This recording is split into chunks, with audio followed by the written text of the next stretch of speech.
Selamat pagi Bapak Ibu Saudara sekalian. Mari kita membuka dari Injil Lukas pasal yang ke-24.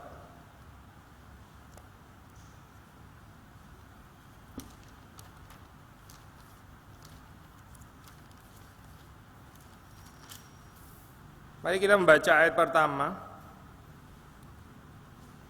sampai dengan ayat yang ke-12. Kita membaca ayat pertama sampai dengan ke-12.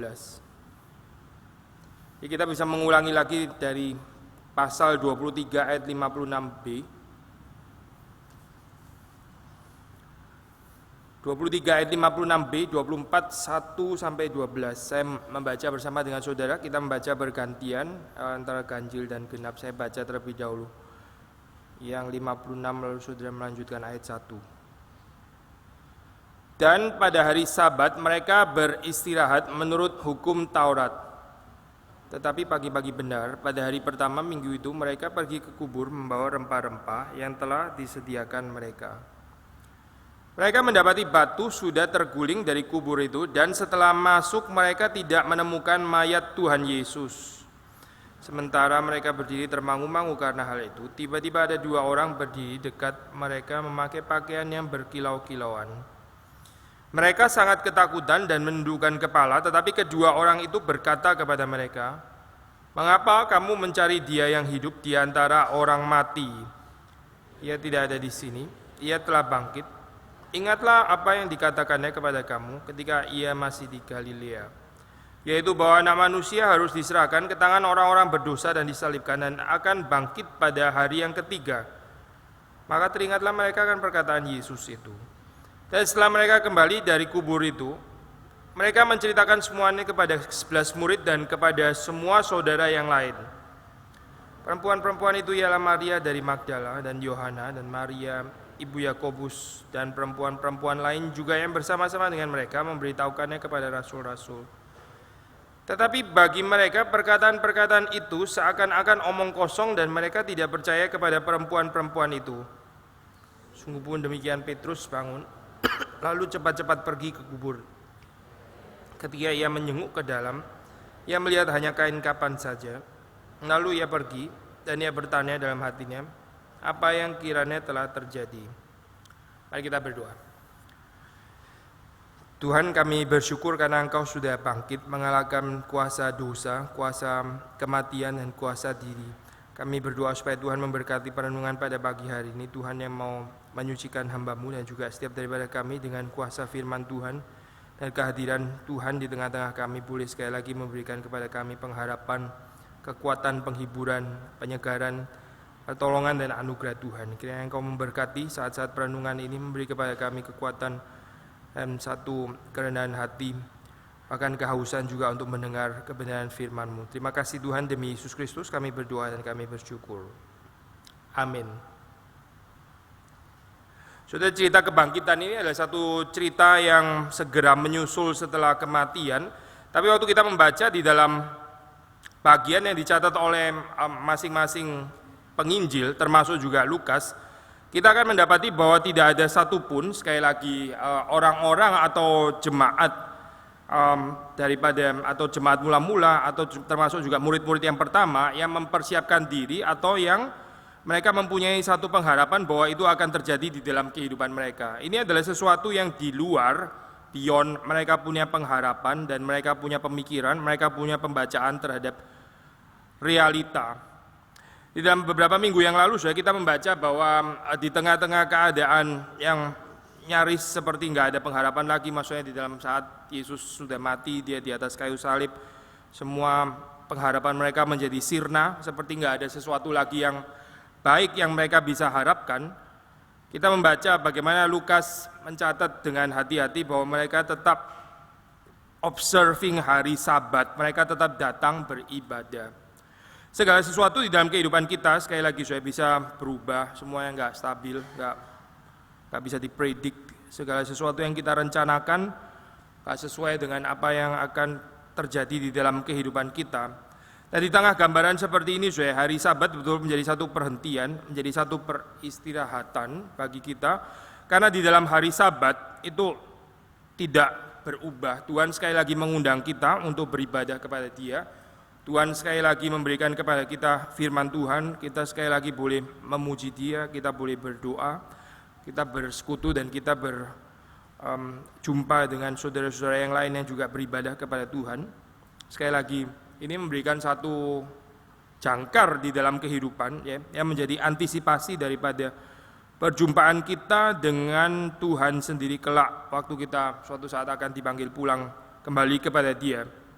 Hari Sabat sebagai satu cicipan daripada kekekalan di mana kita mengalami peristirahatan. Peristirahatan yang dimaksud di sini tentu saja bukan cuma peristirahatan dalam pengertian fisik, tapi juga peristirahatan jiwa, kelelahan jiwa kita. Kelelahan fisik atau kelelahan tubuh itu satu hal, tapi Tuhan memberikan bukan hanya peristirahatan daripada kelelahan fisik atau kelelahan tubuh, tapi juga kelelahan jiwa ya. Dua hal ini, baik tubuh maupun jiwa, kita beristirahat di dalam Tuhan. Nah, waktu kita membaca di dalam perikop ini, ini termasuk dalam bagian yang seringkali dikatakan sebagai tradisi kubur kosong ya, tradisi empty tomb. Mungkin sudah sempat disinggung juga di dalam hari kebangkitan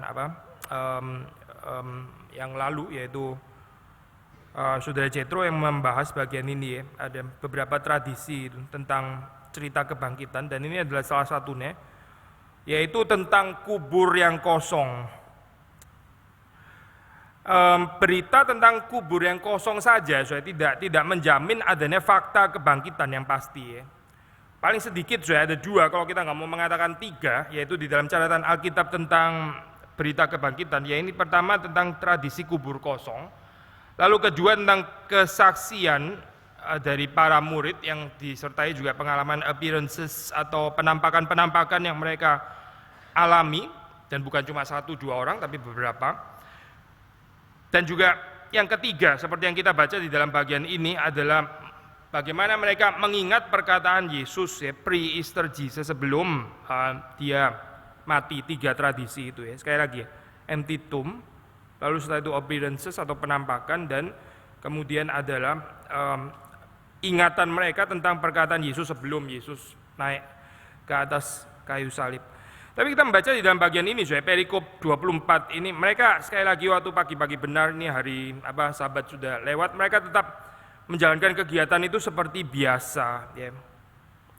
Mereka pergi ke kubur membawa rempah-rempah yang telah disediakan mereka. Sebelum Sabat ya, mereka bekerja mencoba untuk menyelesaikan tanggung jawab mereka. Setelah waktu hari Sabat sampai, mereka berhenti, mereka beristirahat menurut hukum Taurat.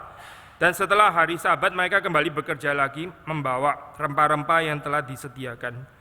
Kita melihat sudah di dalam kehidupan mereka rutinitas itu tidak terganggu ya, despite sekali lagi kesedihan mereka, despite kegalauan hati mereka ya, despite kehidupan yang hampir boleh dikatakan tidak ada lagi pengharapan.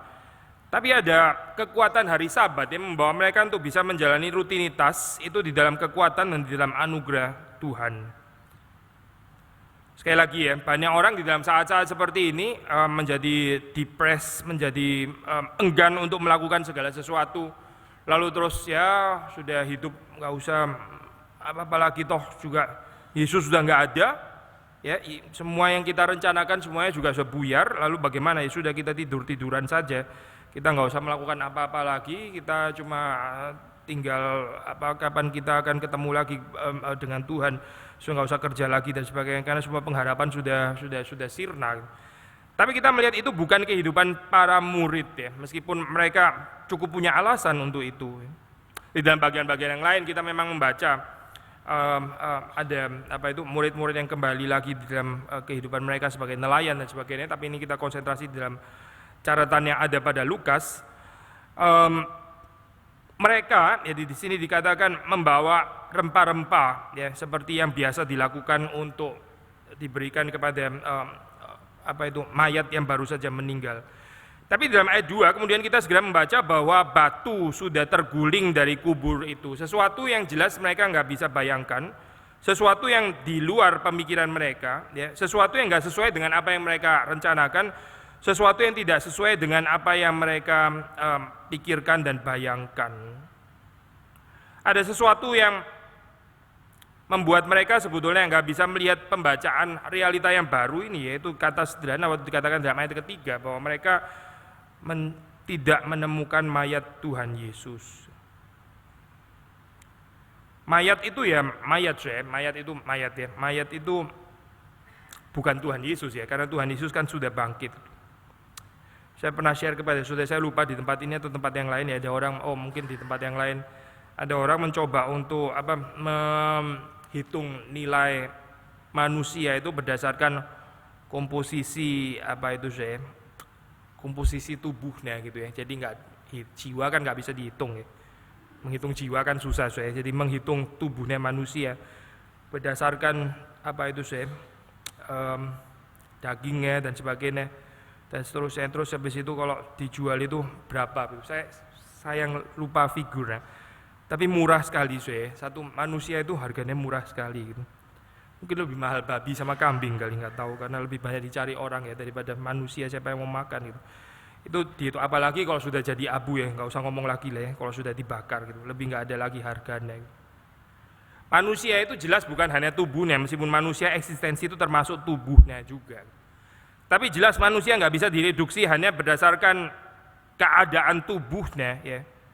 Sama seperti juga di dalam cerita ini, kalau Yesus hanya direduksi hanya di dalam keadaan tubuhnya saja, dan mereka mau insist mencari Yesus yang adalah tubuhnya, dalam hal ini sudah menjadi mayat begitu ya setelah dia mati, mereka nggak akan menemukan gambaran Yesus seperti itu. Yesus yang kita percaya di dalam Alkitab itu memang betul adalah Yesus yang mati dengan tubuhnya juga yang mengalami kematian di atas kayu salib, tapi setelah itu Yesus yang bangkit dengan tubuh yang baru juga.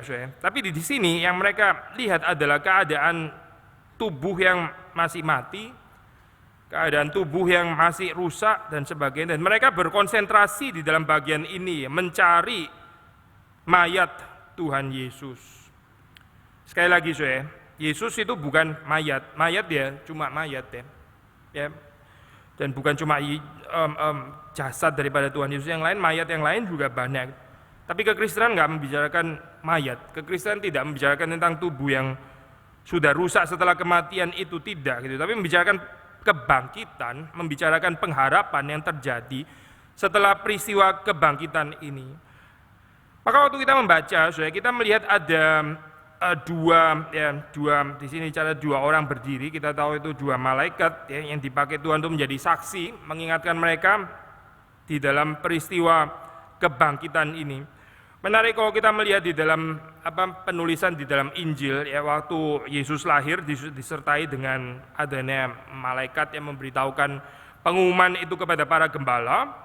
Lalu di dalam peristiwa kebangkitan ini kita juga membaca tentang malaikat yang menyaksikan tentang kebangkitan Kristus. Tapi kita nggak membaca malaikat waktu Yesus berada di atas kayu salib. Kita membaca malaikat waktu Yesus bergumul di Getsemani, itu ada malaikat. Tapi di kayu salib kita nggak membaca adanya malaikat ya, pergumulan yang diselesaikan oleh Yesus Kristus seorang diri. Tapi dalam bagian ini Yesus sudah bangkit ya, Yesus sudah bangkit. Malaikat waktu menyaksikan itu ya, malaikat menyaksikan nggak menyaksikan pun Yesus juga sudah bangkit. Nggak ada jasa ataupun nggak ada kelebihan ya yang dilakukan oleh para malaikat ini, sehingga kalau mereka nggak bersaksi misalnya, sehingga kemudian terus Yesus jadi nggak bisa disaksikan kebangkitannya, tidak gitu. Tapi ini merupakan satu pembukaan pertama yang menyatakan kepada para perempuan ini untuk melihat fakta yang baru, sekali lagi bahwa Yesus sudah bangkit dari kematian. Kalimat yang kita baca sederhana, yaitu mengatakan, mengapa kamu mencari Dia yang hidup di antara orang mati?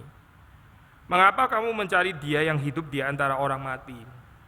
Kalimat paradigmatis kalimat ini almost seperti kalimat programatis gitu. Yang juga bisa menjadi satu perenungan di dalam kehidupan kita ya. Mengapa mencari Allah, mengapa mencari Tuhan di antara orang mati?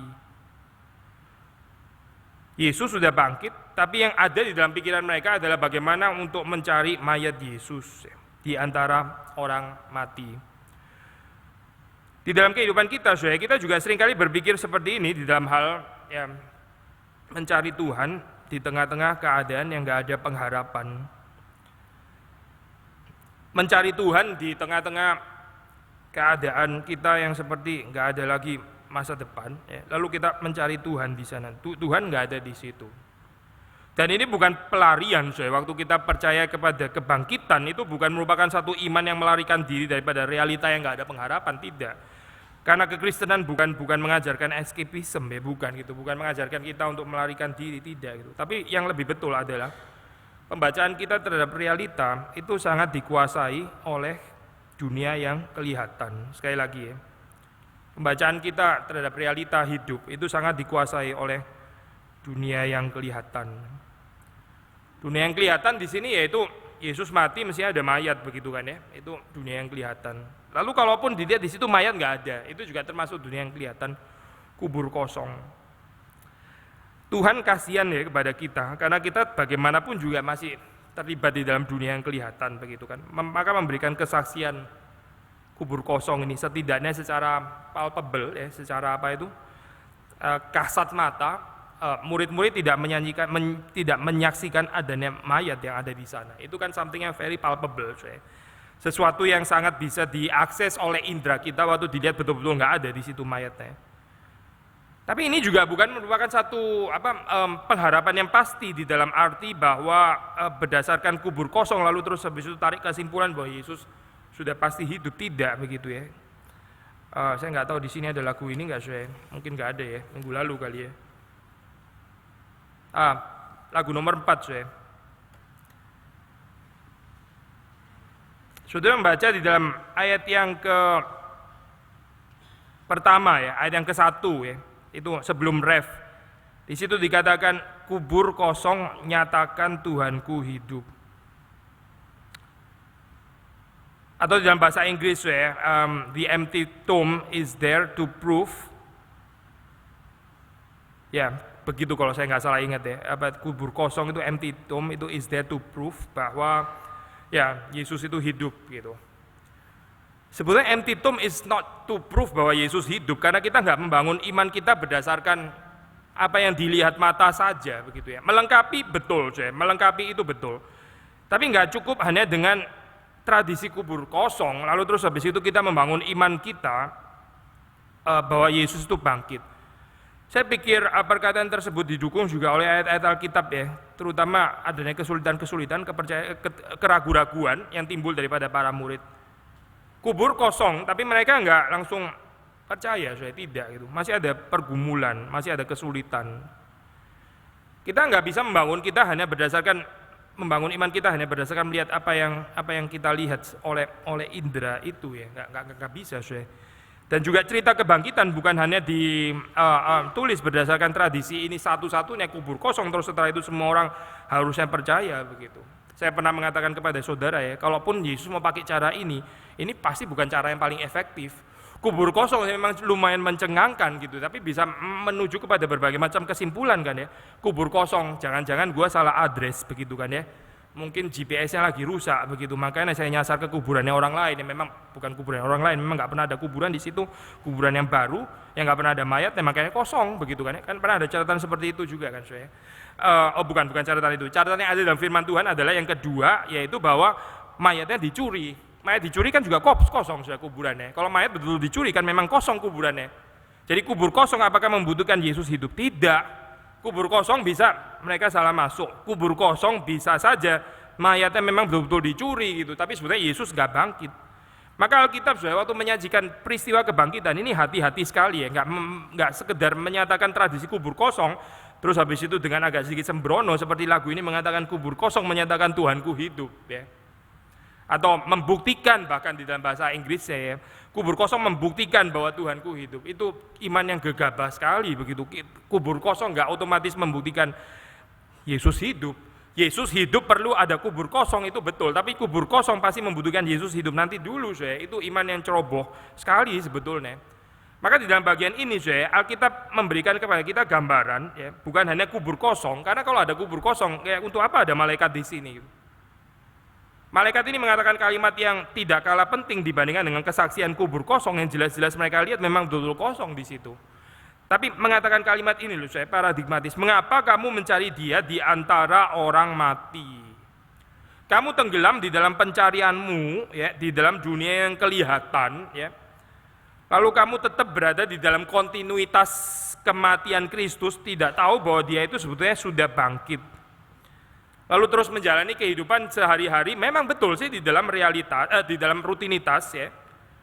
Ya, orang menyediakan kubur, lalu setelah itu apalagi sudah menyediakan rempah-rempah, dan juga datang kepada hari Sabat, ya, masuk ke dalam rutinitas itu. Tapi pembacaan di dalam realita kehidupan masih di dalam realita Yesus yang belum bangkit, bukan Yesus yang sudah bangkit. Mengapa mencari dia di antara orang mati? Di antara gambaran kehidupan yang sangat gak ada pengharapan seperti itu. Ia tidak ada di sini, ia telah bangkit. Lalu kalimat yang sangat penting, saudara. Ingatlah apa yang dikatakannya kepadamu ketika ia masih di Galilea. Nah ini saudara, yang tadi yang saya bilang ketiga, ya, kan ada kubur kosong, ya, satu. Kedua, appearances, di dalam hal ini malaikat, kan, ya, appear itu malaikat, memang bukan Yesus, tapi malaikat itu juga termasuk appearances yang membawa mereka kepada kesaksian bahwa Yesus memang sudah bangkit. Tapi yang gak kalah penting, yang ketiga, ini yang seringkali kita lupakan, saya, karena seperti kayak kurang spektakuler gitu, kurang supranatural, yaitu ingatlah apa yang dikatakan kepada kamu ketika ia masih di Galilea. Apa, saya? Ingatan akan firman Tuhan yang pernah didengar. Ini membawa kontinuitas yang penting, ya, antara pre-Easter Jesus dan post-Easter Jesus. Sekali lagi, saya, pre-Easter Jesus dan post-Easter Jesus itu yang membuat kontinuitasnya adalah apa yang diajarkan, apa yang dikatakan. Dan tradisi ini juga luar biasa penting untuk Alkitab, ya, demikian pentingnya, jauh lebih penting daripada mereka melihat wajah Yesus sendiri.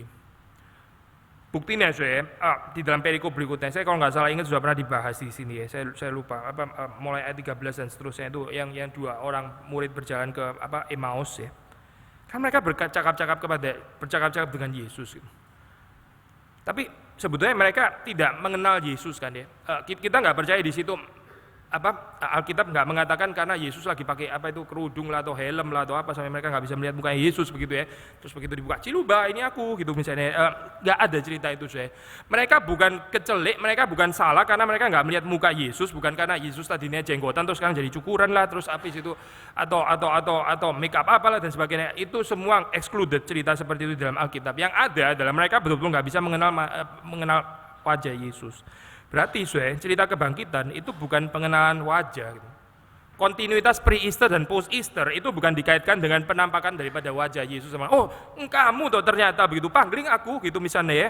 Sudah lama ya nggak ketemu, ya, agak kurusan sekarang atau sebaliknya gitu dan sebagainya. Makanya saya nggak bisa mengenal kamu. Gitu. Tidak gitu. Tapi yang membuat mereka celik, yang membuat mereka itu berdebar-debar, ya, hati mereka beresonansi itu waktu Yesus menjelaskan firman Tuhan.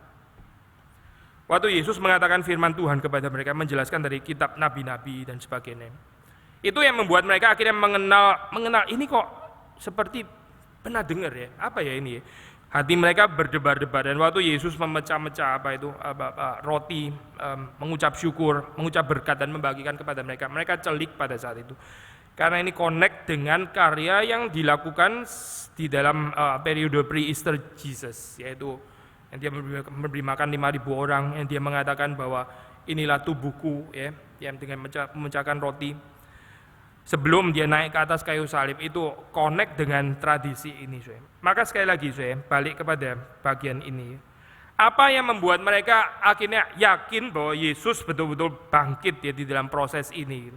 Sebelum mereka dipakai Tuhan untuk menjadi saksi, yaitu bahwa mereka teringat akan perkataan Yesus. Mereka teringat akan perkataan Yesus. Di dalam kesulitan kita, di dalam pergumulan kita, di dalam kesakitan kita, ya, di dalam kebangkrutan kita, di dalam kekecewaan kita, perkataan firman Tuhan yang pernah kita dengar itu bisa menjadi terkubur. Padahal kita pernah mendengar. Ya. Lalu kita perlu mengingat atau perlu diingatkan kembali oleh Tuhan. Tuhan membangun iman kita juga berdasarkan masa lampau kita, gitu. Bukan cuma apa yang dijanjikan di future saja, gitu. Banyak orang menjadi kecewa di sini, ya, dan imannya mungkin akhirnya juga menjadi lemah, gitu. Karena dia terus berharap, ya, peristiwa baru apa yang akan terjadi di dalam kehidupan saya. Kenapa kok saya begini terus begitu? Seperti nggak ada sesuatu yang menjadi pendobrakan di dalam kehidupan saya. Mereka lupa bahwa mereka sudah pernah mendengar firman Tuhan. Dan cerita kebangkitan ini betapapun spektakuler, seperti boleh dikatakan hampir nggak perlu dukungan daripada perkataan Yesus yang pernah dikatakan kan ya. Maksudnya kalau Yesus betul-betul bangkit, ya sudah, kebangkitan itu sendiri sudah akan sangat mendobrak pemikiran mereka kan ya. Nggak perlu juga ingatan-ingatan akan seolah-olah tentang perkataan Yesus yang pernah dilakukan atau pernah dikatakan di dalam masa pre-Easter sebelum Yesus naik ke atas kayu salib. Sudah nggak terlalu perlu juga kan ya. Tapi Alkitab tidak membahas di dalam cara seperti itu, tidak. Menurut Alkitab ini penting sekali. Remembrance, ya, teringat akan perkataan Yesus yang pernah dikatakan. Tuhan nggak membuang masa lampau kita, dan Tuhan juga bukan mulai bekerja sekarang, tapi juga sebelumnya. Ya. Waktu kita kembali lagi kepada ini, pembacaan ataupun perenungan tentang penjahat yang diselamatkan. Ya, dia bisa mengatakan kalimat Yesus, ingatlah akan aku apabila engkau datang sebagai raja. Ya, karena dia sendiri juga pernah melihat ke belakang, paling sedikit sudah dia melihat sebelum dia tertarik, ya, melihat kesaksian Yesus, melihat perkataan yang dikatakan, ya Bapa ampunilah mereka sebab mereka tidak tahu apa yang mereka perbuat. Itu juga bagiannya sudah menjadi pas kan ya, sampai akhirnya dia timbul iman. Tetap ada remembrance di situ, meskipun pendek sekali. Atau saya pribadi percaya orang ini kemungkinan besar dia sudah pernah mendengar tentang Yesus, tapi dia nggak bertobat di dalam masa-masa sebelumnya, sebelum dia menerima penghukuman ini. Remembrance itu penting sudah di dalam kehidupan kita. Remembrance bukan nostalgia kosong ya. Lalu kita berkhayal dulu di dalam zaman waktu kita masih segar bugar, di dalam kita masih di dalam keadaan muda, waktu kita masih lagi kuat-kuatnya dan sebagainya gitu. Bukan remembrance itu, tapi remembrance akan firman yang pernah kita dengar, pernah diajarkan di dalam kehidupan kita pada masa yang lampau. Itu di-recall satu persatu, diingatkan satu persatu di dalam peristiwa kebangkitan ini. Tadi saya mengatakan, kalau Tuhan mau pakai cara meyakinkan orang hanya dengan akses melihat penampakan kebangkitan Yesus secara indera atau fisik saja, ya cerita ini kurang efektif begitu kan ya. Saya pernah mengatakan kepada saudara, kenapa Yesus nggak bangkit sekalian aja di Yerusalem, misalnya di Bait Suci begitu ya. Tiba-tiba dia keluar, ya, terus dia menunjukkan orang tentang tirai yang sudah robek dan sebagainya, bilang bahwa itu adalah dia yang melakukan begitu. Terus naik turun di atas Bait Suci begitu kan ya, disertai dengan para malaikat. Itu akan menjadi kesaksian yang sangat powerful kan ya. Menjadi kesaksian yang akan betul-betul membungkam semua orang yang tidak percaya. Sudah nggak ada lagi kemungkinan orang mau nggak percaya. Tapi kalau saudara perhatikan ya, sebenarnya cara seperti ini ya, bukan tidak pernah dipakai. Lazarus dibangkitkan itu di hadapan mata-mata orang-orang yang melihat dengan mata mereka ya, melihat Lazarus betul-betul bangkit dari kematian. Tapi yang terjadi apa? Bukan iman, yang terjadi bukan iman di situ. Yang terjadi adalah kebencian, yang terjadi adalah kejengkelan, yang terjadi adalah penolakan, ketidakpercayaan. Itu sudah jelas-jelas Lazarus bangkit. Mereka bukan mempersoalkan ini bohong lah, kayaknya dia nggak betul-betul bangkit, kayaknya dia main sandiwara di sini. Ini memang tukang sulap yang luar biasa lihai ya, orang satu yang namanya Yesus ini. Tidak, nggak ada pembicaraan itu di dalam Alkitab. Nggak ada satupun yang meragukan bahwa Lazarus itu sebetulnya orang yang memang nggak pernah mati, terus habis itu pura-pura dibangkitkan. Kita nggak baca cerita seperti itu di dalam Injil. Yang kita baca adalah mereka tahu memang Lazarus betul-betul bangkit, tapi yang terjadi adalah apa, Yang terjadi mereka tidak menjadi percaya, bukannya beriman, tapi mereka bersekongkol ya mulai saat itu untuk membunuh Yesus. Sekali lagi ya, Yesus nggak pakai cara ini, nggak pakai cara dia muncul di Bait Suci di Yerusalem dan sebagainya untuk menyatakan berita kebangkitan itu, tapi begitu sederhana ya. Seperti kelahirannya juga sederhana. Kelahiran yang sederhana ya, kematian yang sederhana, bukan sederhana lagi, hina. Dan juga kebangkitan yang sederhana, meskipun spektakuler, supranatural dan sebagainya, bisa didemonstrasikan sampai bagaimana begitu ya, tapi tetap sederhana, sederhana di dalam kesaksiannya sederhana juga. Saking sederhana ya, sampai disaksikan pertama oleh murid-murid perempuan. Dalam kali ini Lukas menyebut namanya yaitu Maria Magdala, Yohana, Maria ibu Yakobus, ya, perempuan-perempuan. Kelompok yang kurang penting itu ya di dalam tradisi Yahudi, ya, bukan kelompok yang utama gitu. Tapi Maria Magdala, Yohana, Maria ibu Yakobus, siapa saja orang-orang ini? Ya, kita pernah mengatakan mereka adalah saksi kematian Kristus, saksi penguburannya, dan akhirnya juga saksi kebangkitannya, saksi kematiannya, saksi penguburannya, dan saksi daripada kebangkitannya. Kita mengalami kuasa kebangkitan Kristus kalau kita sendiri juga bersekutu di dalam penderitaannya. Ya, nggak ada kemungkinan yang lain. Kita yang bersekutu, ya, hadir di dalam kematian Kristus secara mistikal, maksud saya bukan secara historis. Lalu kita juga yang berbagian di dalam peristiwa penguburannya, kita juga yang akan berbagian di dalam cerita kebangkitan. Kenapa di dalam kehidupan kita nggak mengalami kuasa kebangkitan Kristus? Karena kita kurang menyertai Yesus di dalam kematiannya. Kalau kita nggak menyertai Yesus di dalam kematiannya, bagaimana kita mengalami kebangkitan? Kita nggak mendampingi saat-saat seperti itu di dalam kehidupan kita. Kita menolak waktu Tuhan membentuk kita, ya. Waktu kuasa kematian itu bekerja, menghancurkan kuasa diri, menghancurkan ego kita. Kita menolak pembentukan itu. Lalu bagaimana kuasa kebangkitan Kristus bisa bekerja di dalam kehidupan kita? Ini paralel, ya. Jalan itu cuma ada satu, dan jalannya itu sempit, bukan banyak jalan, bukan. Jalannya adalah jalan yang satu-satunya itu, yaitu kehidupan Yesus. Yesus mengatakan, akulah jalan dan kebenaran dan hidup. Yesus itu satu-satunya jalan, dan jalannya itu sempit, cuma Yesus saja, nggak ada yang lain. Apa maksudnya? Berarti di dalam kehidupan kita mesti berjalan seperti Yesus berjalan. Yesus sendiri adalah jalannya, kehidupan Yesus itu adalah satu-satunya jalan. Ini bukan di dalam pengakuan verbal biasa, saya pokoknya sudah percaya Yesus, saya pernah katekisasi dan sebagainya. Toh Yesus ada di dalam hati saya gitu. Kadang-kadang statement seperti ini bisa sangat reduktif. Pertanyaan apa, kita berjalan di dalam Yesus atau tidak? Yesus berjalan melalui kematian yang sulit itu. Kita berjalan melalui kematian yang sulit itu atau tidak? Atau kita berjalan di jalan yang lain? Saya mau menghindari kematian yang sulit, saya mau pakai kematian yang menyenangkan saya. Atau kalau bisa nggak usah mati sekalian, begitu kan ya. Yesus menjalani jalan ini, kita sendiri berjalan di dalam jalan ini atau tidak? Yesus is the only way, ya. Bukan cuma sekedar pengakuan verbal, saya percaya pada Yesus Kristus. Itu Pendeta Stephen Tong mengatakan, ya, bedanya dengan orang sekarang dengan jemaat yang tadi Roma pada saat itu, yaitu waktu mereka mengatakan Yesus itu adalah Tuhan, mereka di dalam resiko mereka dipenggal. Mereka berjalan di dalam jalan yang dilalui oleh Kristus, mereka menjalani Kristus, jemaat di Roma itu. Tapi kita enak saja bilang Yesus itu adalah Tuhan. Kita sudah ngomong kalimat keluar dari mulut, terus setelah itu sudah pasti diselamatkan begitu. Nggak ada taruhan ini kok, nggak ada taruhan kepala di sini gitu. Orang tinggal ngomong aja di negara yang menghargai perbedaan agama seperti di Indonesia kan, nggak ada taruhan apa-apa di situ dengan ngomong kalimat itu. Tapi waktu orang-orang di sana ngomong kalimat itu, mereka bisa terpenggal karena ini satu statement kontras dengan kepercayaan mereka mengatakan Kaisar adalah Tuhan. Lalu orang Israel bilang Yesus adalah Tuhan. Wah, ini nggak bisa diterima. Tapi kalau kita mengatakan kalimat itu di sini, kita kontrasnya sama apa, Ya, sedikit ada kontras saya. Orang di dunia mengatakan uang adalah Tuhan gitu misalnya. Ya, tapi nggak ada orang yang akan memenggal kita hanya gara-gara statement itu kan, Tidak. Kita berada dalam konteks yang sangat berbeda dengan yang mereka alami. Tapi sekali lagi, balik kepada bagian ini.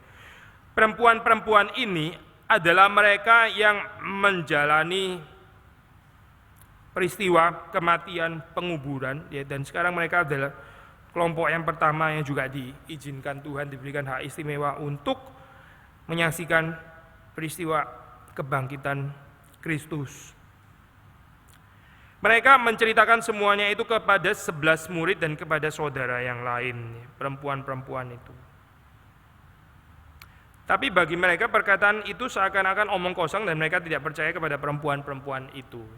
Ya, kita nggak terlalu jelas, ini mereka nggak percaya karena apa? Kan dikatakan di sini mereka tidak percaya kepada perempuan-perempuan itu kan ya. Nggak ada kalimat bahwa mereka tidak percaya karena mereka itu adalah perempuan-perempuan. Saya nggak tahu, mungkin saja itu termasuk dianggap kesaksian yang nggak kredibel begitu ya, perempuan lu siapa begitu ya. Kalau kita boleh menghayati bagian ini dalam dunia kita sekarang juga masih terjadi seperti ini. Orang mendengarkan ya siapa yang ngomong, gitu kan. Kalau yang ngomong orang yang dia hormati, orang yang dia segani, dia mendengarkan. Kalau yang ngomong siapa sih ini yang ngomong, orang yang menurut dia nggak terlalu penting ya, kita nggak usah dengar. Ya dunia ini mungkin seperti itu juga guys, tapi juga bukan fenomena baru. Mungkin saja ya murid-murid ini gak percaya karena memang yang ngomong adalah perempuan-perempuan. Coba yang ngomong Petrus, Yohanes atau Yakobus, mungkin mereka akan mempertimbangkan langsung karena ini orang-orang penting. Tapi karena yang ngomong perempuan-perempuan, mungkin saya nggak tahu. Tapi Alkitab nggak terlalu jelas di dalam bagian ini. Yang lebih jelas adalah bagaimanapun perempuan-perempuan ini bersaksi, ya regardless resultnya itu seperti apa. Sekali lagi ya. Bagaimanapun perempuan-perempuan ini menyaksikan peristiwa kebangkitan Kristus, regardless mereka percaya atau tidak percaya, ya itu bukan bagian mereka, karena yang membuat percaya itu bukan mereka yang bersaksi, tapi Tuhan sendiri. Mereka sendiri menjalankan bagiannya dengan bersaksi. Ya, Tuhan memberikan kepada kita kepercayaan kebangkitan ini supaya kita bersaksi, bukan membawa orang untuk bagaimanapun supaya dia percaya, tidak. Tapi supaya kita bersaksi yaitu bersaksi. Apakah mereka akhirnya percaya atau tidak percaya, itu di dalam kedaulatan Tuhan, itu di dalam anugerah Tuhan. Prosesnya, waktunya, caranya, dan kita ini mata rantai keberapa, itu bukan bagian kita, itu bagian Tuhan. Mungkin kita mata rantai pertama, mungkin kita yang terakhir, mungkin kita yang tengah, dan sebagainya, nggak apa-apa, tapi kita sudah bersaksi, seperti perempuan-perempuan ini. Sekali lagi, rasul-rasul itu tidak percaya, menganggap perkataan ini omong kosong, ya. Tidak percaya kepada perempuan-perempuan itu. Apakah mungkin kalau yang bersaksi bukan perempuan mereka tetap tidak percaya? Mungkin saja. Mungkin juga bukan karena mereka perempuan, memang mereka sulit percaya di dalam bagian ini, Ada gap, ya. Tapi bagaimanapun ya, waktu kita membaca dan ini cerita kan berakhir sampai di dalam ayat yang ke-12, ya. Ayat ke-12 waktu kita membaca di dalam bagian ini. Petrus bangun lalu cepat-cepat pergi ke kubur itu. Ada certain ketertarikan ya, mungkin juga confusion, kebingungan, atau mungkin juga bercampur dengan pengharapan ya. Pertanyaan yang membawa dia untuk ya seperti mau percaya begitu. Dan betul waktu dia menjenguk ke dalam, waktu dia pergi ke kubur itu dia hanya melihat kain kapan saja. Tapi bagaimanapun juga kita membaca dalam bagian akhir, ia pergi dan ia bertanya di dalam hatinya apa yang kiranya telah terjadi. Tetap belum percaya. Tapi pengharapan sudah ada di situ, Kebingungan-kebingungan ini, proses di dalam keyakinan untuk menjadi percaya bahwa Yesus betul-betul bangkit itu bukan langsung ya, bukan seperti balik tangan, tidak gitu. Tapi Alkitab mencatat satu proses yang panjang yang juga disertai dengan pertanyaan-pertanyaan, yang disertai dengan kebingungan-kebingungan, yang disertai dengan keraguan-raguan. Itu semua diakomodated di dalam peristiwa kebangkitan. Sekali lagi, kebangkitan ini kan jelas peristiwa besar kan ya. To certain extent kita mungkin bisa mengatakan lebih besar dan lebih mengejutkan daripada peristiwa kematian. Kalau orang di atas kayu salib lalu mati, itu nggak mengherankan, semua orang di atas kayu salib ya mati memang begitu kan ya. Nggak terlalu spektakuler bagaimana ya. Yang mereka kaget adalah kenapa kok Yesus akhirnya bisa dipaku di sana, itu memang mengejutkan betul. Tapi nggak terlalu mengejutkan bahwa orang yang dipaku di atas kayu salib terus setelah itu mati, itu nggak mengejutkan. Tapi orang mati bisa keluar daripada kubur, nah ini yang mengejutkan begitu kan ya. Sebenarnya di dalam peristiwa yang mengejutkan seperti ini, ya kita bisa mengharapkan mereka harusnya imannya langsung berbalik begitu kan ya, berbalik langsung terus setelah itu menjadi percaya. Tapi tidak, ini lambat sekali ya, seperti kayak pelan ya. Kapan ini percayanya begitu? Tapi masih ada di dalam kebingungan, keraguan-raguan, ya ada secercah pengharapan, ada keinginan untuk percaya, tapi juga belum juga percaya. Ini semua dikandung di dalam cerita kebangkitan, di dalam peristiwa kebangkitan. Saya percaya ini ya, gambaran seperti ini juga menjadi sekali lagi paradigma atau model di dalam perjalanan kehidupan kita mengikut Tuhan. Kita nggak bisa counsel orang, memaksa mereka. Ini kan jelas sekali kan ayat ini saya bilang apa, masih gini aja susah percaya begitu kan ya. Terus kita mulai kehilangan kesabaran begitu. Giliran kita sendiri yang mengalami pergumulan kita baru tahu bahwa nggak segampang itu. Peristiwa kebangkitan ini jelas-jelas sudah terjadi dan nggak perlu diragukan lagi kan sebetulnya. Tapi apa yang kita lihat bahkan di dalam diri murid-murid yang paling penting seperti Petrus, kalau boleh pakai istilah ini paling penting, supaya saya kurang suka istilah ini ya. Karena kita nggak tahu siapa yang penting, siapa yang nggak penting sebenarnya di dalam kerajaan Allah kecuali Tuhan. Ya, tapi secara catatan di sini waktu kita membaca Petrus ya, pergi ke kubur itu, tapi dia juga tidak segera percaya. Dia masih ada pertanyaan di dalam hatinya, apa yang kiranya telah terjadi. Seolah-olah kesaksian-kesaksian itu masih tidak cukup juga. Dan sekali lagi saya mau menekankan bahwa tradisi kubur kosong saja ya, tidak cukup untuk membangun kesaksian di dalam diri para murid. Iman bahwa Yesus betul-betul bangkit. Karena sekali lagi, Petrus juga menyaksikan memang betul kubur sudah kosong dan hanya kain kapan. Saya tertarik waktu di sini Alkitab mencatatkan adanya kain kapan ini. Akan sedikit lain kalau kain kapannya juga nggak ada begitu kan ya. Tapi kain kapan ada di sana, tapi Yesusnya nggak ada. Begitu. Ada kontinuitas dengan peristiwa kematiannya kan ya. Kalau dicuri misalnya kan ya. Ya kain kapannya akan hilang sekalian begitu kan. Siapa yang akan kober, tahu istilah kober nggak saya bahasa Jawa? Copotin satu-satu gitu ya, terus diangkat cuma mayatnya doang gitu ya. Itu keterlaluan kayak begitu ya. Namanya juga curi kan ya. Curi ya angkat dulu semua terus habis itu mikir belakangan yang mana yang mau dibuang, yang mana mau diambil begitu kan ya. Ada orang mau mencuri masih milihin dulu gitu ya. Ini mau yang mana, yang apa, ini berharga atau tidak, ini emas yang berapa dan sebagainya, keburu ketangkep kayak begitu. Ini sudah bawa dulu semua gitu. Tapi Alkitab mencatat di sini tertinggal kain kapan. Ya, sekali lagi ya. Fakta yang nggak cukup untuk membangun iman bahwa Yesus bangkit, tapi juga sebetulnya hinting ke sana, menunjuk kepada peristiwa itu. Kalau dicuri sebetulnya nggak ada kain kapan gitu. Kenapa mesti ada kain kapan kalau dicuri? Tapi juga dengan adanya kain kapan nggak membuktikan 100%, ya nggak membuktikan secara evidensial bahwa Yesus betul-betul sudah bangkit, tidak gitu. Petrus sendiri masih harus berjumpa dengan Kristus. Petrus sendiri masih harus mengalami penampakan itu secara pribadi, atau mungkin juga bukan pribadi tapi juga komunal sebetulnya ya. Petrus sendiri juga masih recall, ya, mengingat firman Tuhan yang sudah pernah dia dengar sebelum Yesus naik ke atas kayu salib. Itu semua masih completing dia punya perjalanan beriman kepada Yesus yang sudah bangkit. Dan bukan hanya dengan melihat kubur kosong. Sekali lagi di dalam kehidupan kita ya, kita banyak berharap untuk melihat secara ini palpable, secara indera ya, secara jelas. Apa yang Tuhan kerjakan di dalam kehidupan saya, kalau betul-betul berubah ya berubah. Saya harus bisa melihat secara indera ya. Itu bisa betul-betul dialami di dalam dunia yang kelihatan. Lalu kita berusaha untuk membangun iman kita di dalam cerita itu, seolah-olah hanya dengan cerita kubur kosong. Tapi Alkitab mengatakan kubur kosong nggak memberikan kepada kita ketuntasan perjalanan iman, tidak gitu. Harus ada percakapan pribadi, perjumpaan pribadi, personal encounter dengan Yesus sendiri ya. Dan sampai semua murid melihat, bahkan yang terakhir Thomas pun masih Yesus memberikan waktu dan saat yang khusus untuk berjumpa dengan dia. Personal encounter itu saya nggak bisa menggantikan kesaksian-kesaksian daripada orang lain yang kita pernah dengar. Tapi personal encounter. Dan terakhir yang ketiga sekali lagi adalah bagaimana di dalam saat seperti itu kita recall apa yang Yesus pernah katakan, apa yang kita pernah dengar dari firman Tuhan, dari Alkitab.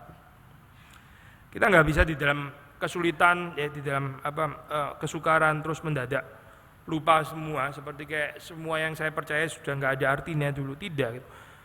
Tapi Tuhan justru mempersiapkan kita dengan memberikan kepada kita firman Tuhan ya, di dalam saat-saat yang lampau, supaya di dalam saat-saat waktu kita mengalami keadaan yang seperti nggak ada pengharapan, kita bisa mengingat janji Tuhan. Ya, kita biasa seringkali berpikir itu gerakannya kan dari promise ke fulfillment begitu kan ya, dari janji lalu setelah itu penggenapan apa begitu kan ya. Di dalam bagian ini kita bisa membaca bahwa gerakannya juga bisa terjadi sebaliknya gitu, dari fulfillment menuju kepada promise. Maksudnya dengan tahu bahwa apa yang Tuhan janjikan itu sudah digenapi atau sedang digenapi, lalu kita bisa mengingat apa yang Tuhan sebetulnya pernah janjikan gitu. Gerakan dari fulfillment menuju kepada promise. Bukan cuma promise menuju kepada fulfillment yang membangun iman kita, tapi juga dari fulfillment, lalu kita bisa mengingat apa yang sebetulnya Tuhan sudah janjikan di dalam firman-Nya, itu membangun iman kita. Kiranya Tuhan memberkati kita, kiranya Tuhan menguatkan kita, dan kiranya Tuhan menolong kita untuk bisa berbahagian di dalam peristiwa kebangkitan. Mari kita masuk di dalam doa.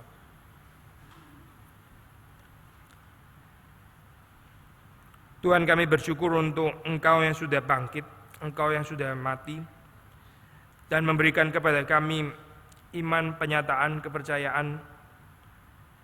Kami berdoa Tuhan supaya Engkau menolong dan memberkati kehidupan kami di dalam keadaan apapun yang kami alami pada saat ini. Kami berdoa supaya Tuhan memberkati, supaya Tuhan menolong kami menjadi saksi kebangkitan Tuhan, karena kami sendiri juga mengalaminya di dalam kehidupan kami. Terima kasih Tuhan untuk firman-Mu, dan sekali lagi Engkau yang menghibur, menguatkan, menyegarkan kami. Demi Yesus Kristus kami berdoa dan kami bersyukur. Amin.